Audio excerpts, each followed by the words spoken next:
Movie की शुरुआत में हम एक लड़की को देखते हैं जिसका नाम क्वीन होता है।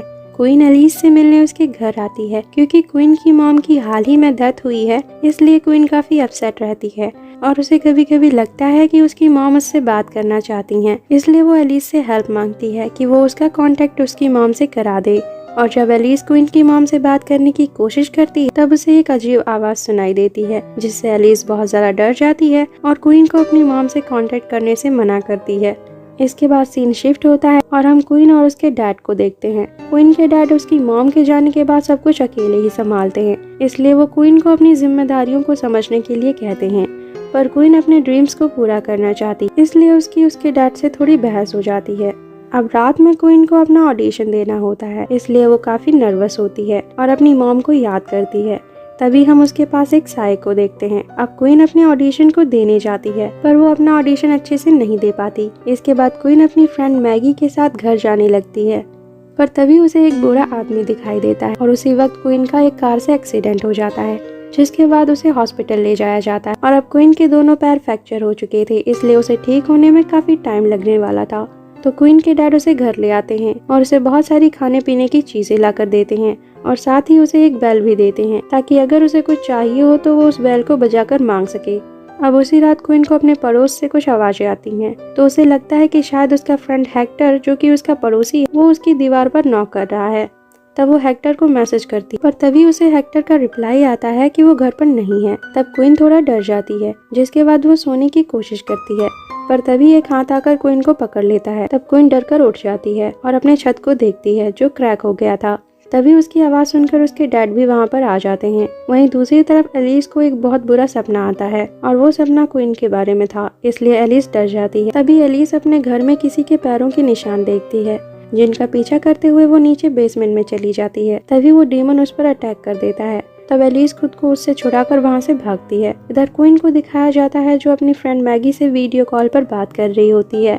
तभी मैगी उससे कहती है कि उसके पीछे कोई खड़ा है। तब क्वीन हैरान हो जाती है, क्योंकि वो रूम में अकेली होती है।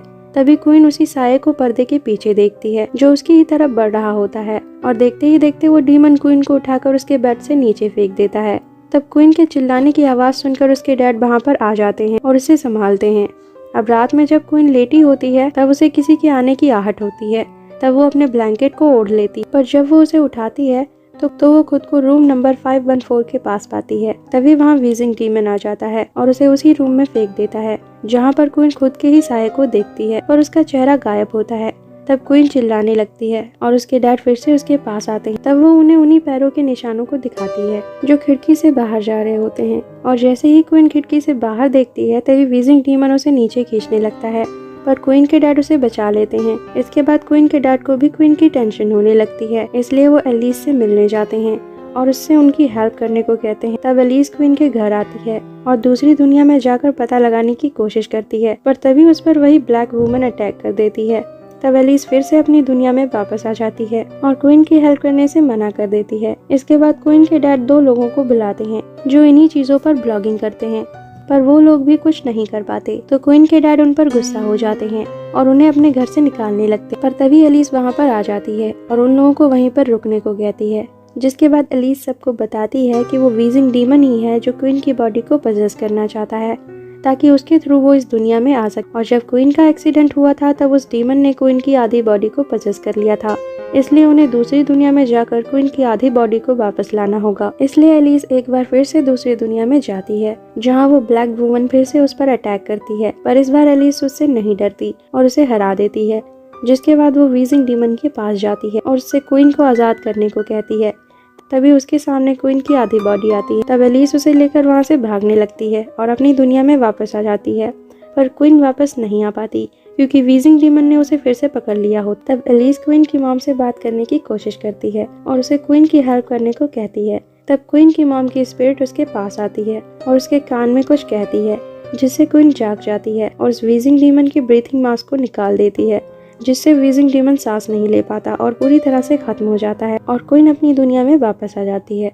और अब क्वीन बिल्कुल ठीक हो जाती है। जिसके बाद एलिस क्वीन को बताती है कि उसकी मॉम हमेशा उसके साथ ही थी, इसलिए उन्हें अब अपनी लाइफ में आगे बढ़ना चाहिए, क्योंकि उसकी मॉम भी यही चाहती हैं। इसके बाद एलिस स्पेक्स और ट्रकर के साथ मिलकर काम करने का फैसला करती है।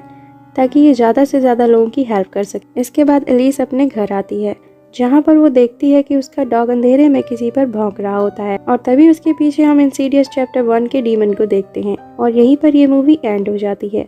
मूवी एक्सप्लेनेशन अच्छी लगी हो तो like and share it, and don't forget to subscribe my channel, and thanks for watching.